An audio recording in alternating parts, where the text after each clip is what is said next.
Welcome to our fifth and final week of programs on limits to knowing. Many of the previous programs dealt, for the most part, indirectly with the philosophic aspects of the problem of limits to knowing. Tonight's program approaches the philosophic problem directly. We ask the eminent logician W.V. Quine to prepare an essay on limits for us. An essay in which he was to confront the question head-on.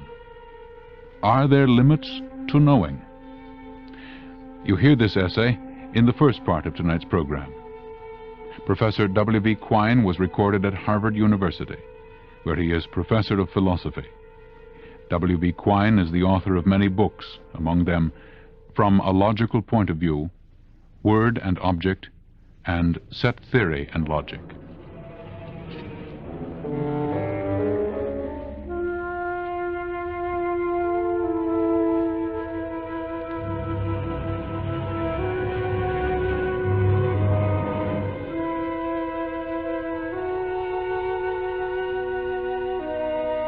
Are there things that man can never know? I'm going to be concerned less with giving a straight answer to this question than with examining the question and ringing changes on it. Some variants of the question admit of obvious, uninteresting answers.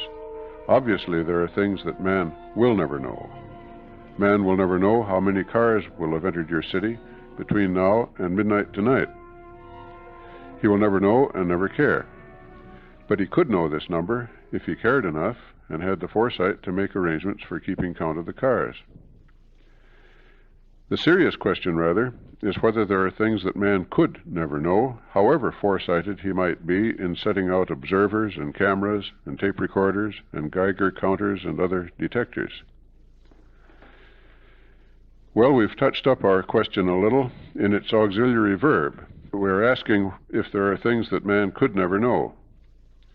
Next, the noun needs some attention. Things.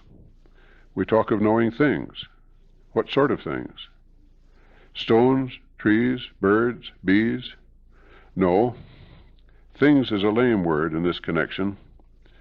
When we ask whether there are things that man could never know, we're really asking whether there are questions that man could never answer. It's not a question of things, it's a question of questions. It's a question of questions, so it depends partly on language. To suppose there are things we can never know is to suppose, more precisely, that there are questions that we can ask in our language, but that we could never answer. Now, our language is a very rich language, and perhaps it is capable of supplying questions that man could never answer. But before we try to settle that issue regarding our language, we will do well to gain some perspective by standing off and viewing a simpler situation, the situation of a poverty-stricken language. Imagine, then, a people who have never risen to the theoretical physics of hypothetical particles, nor to set theory, or other abstract reaches of mathematics. Their language is adequate to the empirical mechanics of observable bodies, adequate to the laws of the lever and the pendulum and falling bodies and the laws of motion. It's adequate also to reporting the concrete facts of human history, and adequate to what used to be called natural history, to describing the observable traits of plants and the observable behavior of animals. These people are a practical lot, not very imaginative perhaps, but as alert and observant as you please, and pretty knowledgeable in their down-to-earth sort of way. And within their language, are there any questions that man could not answer? In a rather uninteresting sense, someone might argue still that there are such questions. It's a legalistic point having to do with generalizations. Thus take the general statement, all men are mortal. There's a big logical difference between the question how many cars will enter your city between now and midnight and the question whether all men are mortal. We could, if we wished, arrange for a conclusive answer to the question of the cars, an answer based directly on observation. We could man all points of access. But we could never arrange for a similarly conclusive answer to the mortality question, based similarly on direct observation. even if we cared so much about the answer that we were prepared to increase our observations by resorting to experimentation, which I find a rather lugubrious expedient in this instance, still there would be a difficulty in checking all instances. We could not check on ourselves and live to report an affirmative answer to the question. Other generalizations present somewhat similar difficulties, if less sanguinary ones. We felt we could answer the question, how many cars will enter before midnight, because of the feasibility of a stakeout. But if a general question covers indefinitely many cases, including cases too remote in the future to be observed by a living man, or too remote in the past to have been observed, then clearly it is a question that we cannot and could not conclusively answer on the basis directly of observation. Now, there will be plenty of questions of this sort, even in the modest language of the practical people that we are imagining. Just about any generality about the care and use of one or another sort of plant, or the behavior of one or another sort of animal, or the mechanics of rigid bodies, will be a generality whose instances can be observed only by sampling and never exhausted. Must we then conclude that even in the limited language of our hypothetical practical tribe, there are questions that men could not answer? Yes, we must so conclude if we are going to be as stiff-necked as all this about what to count as answers. But we're demanding too much. We can know something, in a reasonable sense of the word, without having checked every instance by direct observation. If we've done a reasonable lot of sampling of instances, or if we have a plausible notion of an underlying mechanism that would account for the truth of the general statement in question, then we may reasonably be said to know the statement to be true. Sometime we may be surprised by a counter instance and compelled to conclude that we had not known the statement to be true after all. We only thought we did. This, however, is a risk we must run. So let us relax our standard of what counts as the ability to answer a question. Belief, well grounded in observation, is what should count. But then, how firmly grounded should a belief be in order to count as answering a question? How shaky an answer should we allow? No general way is known of measuring the firmness of a scientific hypothesis, and if a way were known of measuring the firmness, still, how would we decide where to draw the line? Even in the limited language of our imagined tribe, it must be possible to ask questions about remote places and events, questions admitting only of the most tenuous answers after the ablest research. But this is uninteresting. It's not what one has in mind when he asks if there are things that man can never know. It's uninteresting because of the continuity. The questions about broad generalities or about remote places and events, and the questions about current local events differ only in degree. Some respond more generously to our investigations than others. I think it would be to no purpose to try to draw a line. When one asks if there are things that man can never know, he's really wondering whether some questions are unanswerable in principle. By this he means that no answer could gain any support whatever from even the ablest research. The question should also be somehow basically unlike the questions that we know how to find answers for. This further requirement is, of course, hard to formulate satisfactorily. Basic unlikeness is a vague idea. However, given some such strenuous standard of what to count as an unanswerable question, I think we can say of the imagined tribe that these people can raise no questions that man could not, in principle, have hoped to answer. Now let us take leave of the imaginary tribe and move nearer home. As we move nearer home, we move farther from observation. We move into a conceptual scheme of electrons, neutrinos, and other hypothetical particles that can never be directly observed, a conceptual scheme also of kinky four-dimensional space-time and of mathematical abstractions, sets, relations, functions, integers, ratios, irrational numbers, imaginary numbers, infinite numbers. None of these extras are observable. We already allowed our imaginary tribe a language that was adequate for reporting anything observable, and a good deal more. It was adequate also for expressing generalities about any matters that were individually observable. What then is all this extra apparatus of ours? Is it sheer myth-making, unwarranted by observational evidence? Paradoxically, the purpose of all this extra apparatus is simplification.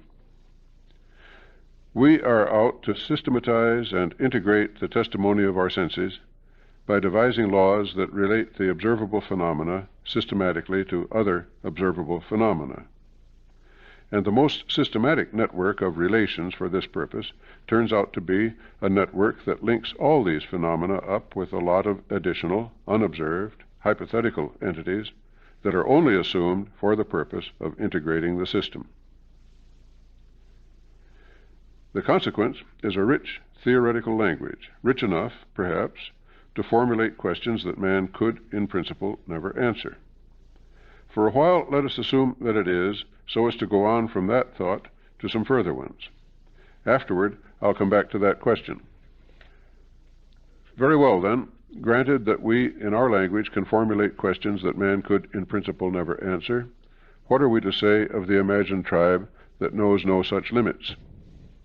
We are simply to say, it would seem, that there were always these things that man could never know, but the imagined people were unable to formulate them because their language was too weak. On the other hand, it might be objected that in putting the matter thus, we are holding too parochially to the point of view of our own language. It might be objected that the low-level language was already adequate to all possible objective data after all, and that the extra richness of our language was added only to facilitate the systematization of all possible data.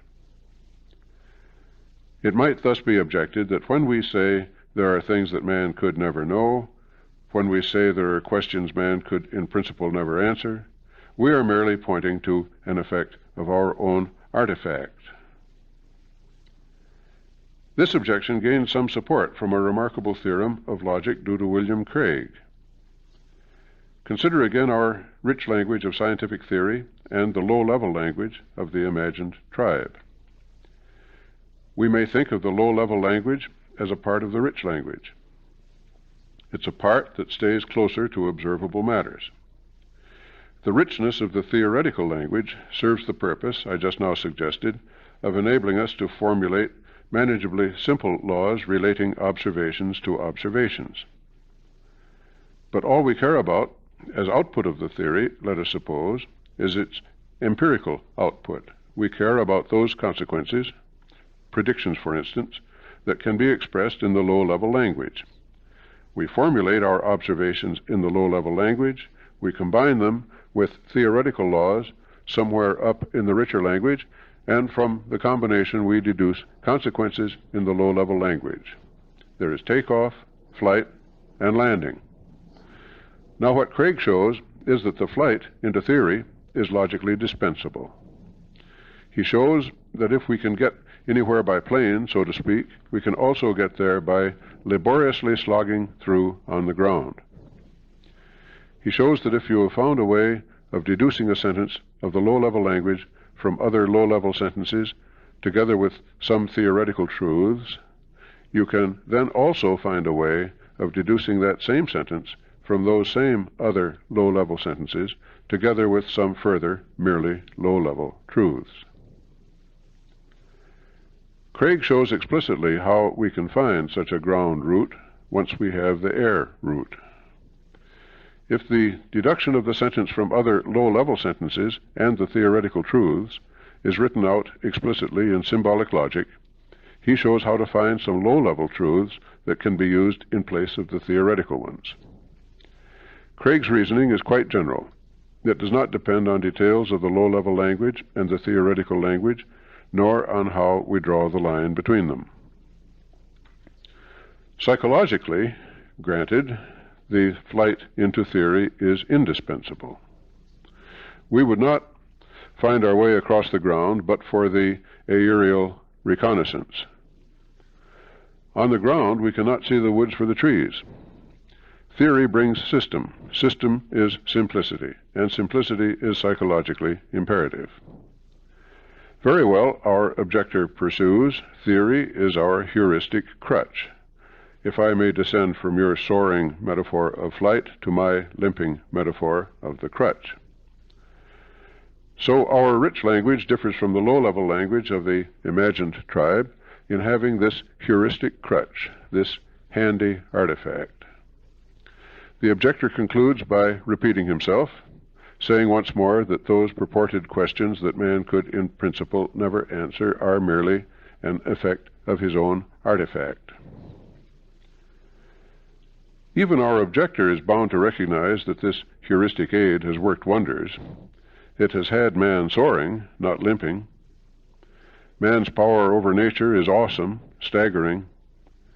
It's due to scientific theory, and it would have been humanly, psychologically impossible within the narrower language of the imagined tribe. But this is by the way. I have given our objector his fair share of program time. He would like us to believe, I suppose, that the atom and elementary particles and the sets and numbers and functions are unreal, mere heuristic fictions. Is he right? If we are looking for questions that man could in principle never answer, perhaps we have a shining candidate right here. Are the hypothetical particles of physics and the abstract objects of mathematics real or mere heuristic fictions? It would seem, indeed, that man can never know. Everything observable, everything that could be available as evidence, is expressible in the low-level language which shuns these controversial entities. Moreover, in view of Craig's theorem, all the inferential connections can in principle be held to that low level too. It's only to make the inferences easier that we venture higher. We might say of hypothetical particles and mathematical objects what Voltaire said of God, that if they hadn't existed, they would have had to be invented. Who is to say, then, whether they exist or were invented? Have we here reached the limits of knowledge, the unanswerable question? I think not. If we subscribe to our physical theory and our mathematics, as indeed we do, then we thereby accept these particles and these mathematical objects as real. It would be an empty gesture, meanwhile, to cross our fingers as if to indicate that what we are saying doesn't count. And if, rather than subscribing to our physical theory and mathematics, we were to adhere to the low-level language, then the question of the reality of the particles and the mathematical objects would simply not be there. It could not be phrased. We have to work within some conceptual scheme or other. We can switch schemes, but we cannot stand apart from all of them. It's meaningless, while working within a theory, to question the reality of its objects or the truth of its laws, unless in so doing we're thinking of abandoning the theory and adopting another. Let us then resume our accustomed stance at last within the evolving conceptual scheme that we take seriously. We are swarms of particles, swarms of medium density, making our filtered way through thinner swarms and moving erratically between other swarms as dense as or denser than ourselves. This, by our present lights, is how things are. We may learn better, but meanwhile we do what we can. Cozily ensconced, then, in these familiar old digs, let us consider again our original question about questions. Are there, from this point of view, things that man could never know? Are there questions man could, in principle, never answer?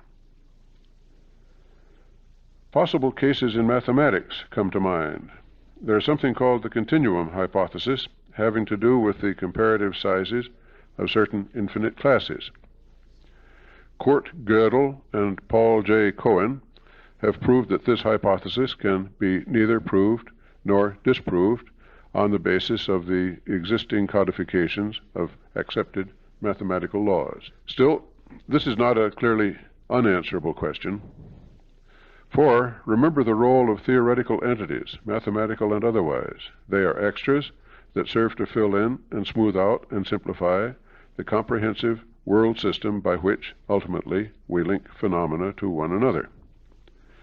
Now, there may, in time, emerge new simplicity considerations, new plausibility considerations, that can reasonably supplement our existing codifications of accepted mathematical laws.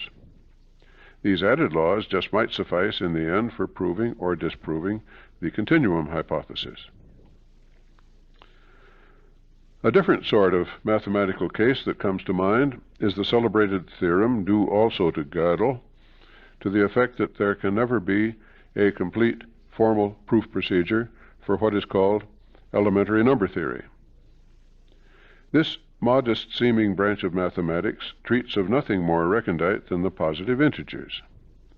Yet Gödel has proved that any axiom system is bound to be inadequate to it. It is bound to leave some truths of elementary number theory unprovable.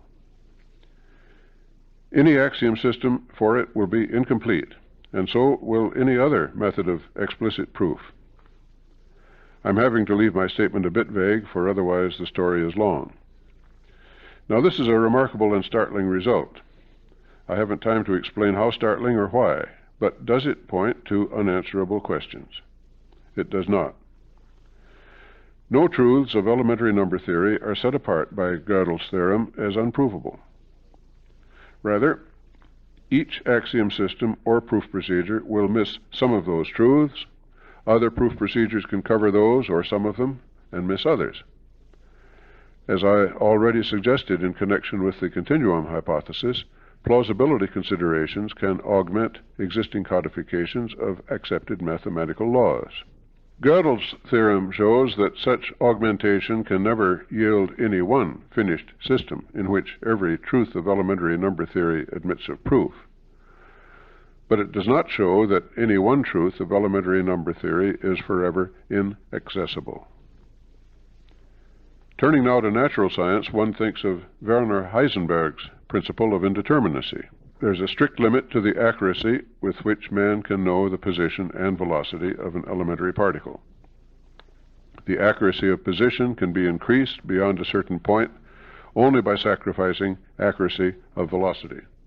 Physicists tell us that this is a hard and fast limitation, a limitation in principle, not to be surmounted by any manner of observation and experiment. Man could, in principle, not answer the question of the position and velocity of the particle, except up to the prescribed band of tolerance. Here, then, is a really good example of the limits of knowledge. New discoveries might, of course, lead to revisions of physical theory and upset Heisenberg's indeterminacy principle. But even short of such an event, opinion is divided regarding the interpretation of the principle. Some hold that the particle has indeed its exact position and velocity, and that these are in principle inscrutable. Those physicists, then, acknowledge that we have here a straightforward example of the limits of knowledge. Other physicists hold that the particle simply has no exact position and velocity. This claim raises obvious logical difficulties, and some physicists have gone so far as to revise logical theory to accommodate them.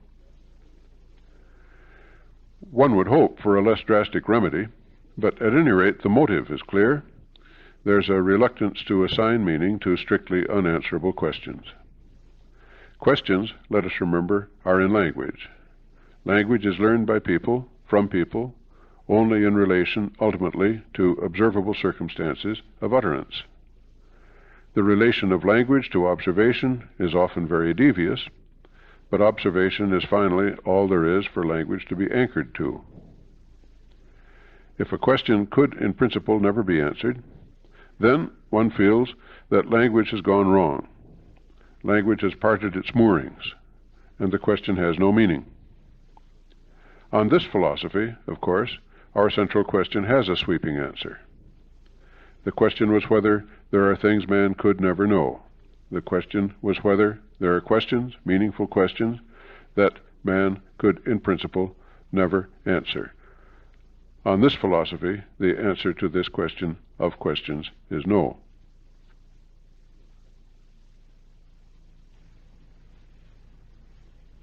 W. V. Quine, logician of Harvard University, with his answer to the question, "Are there limits?"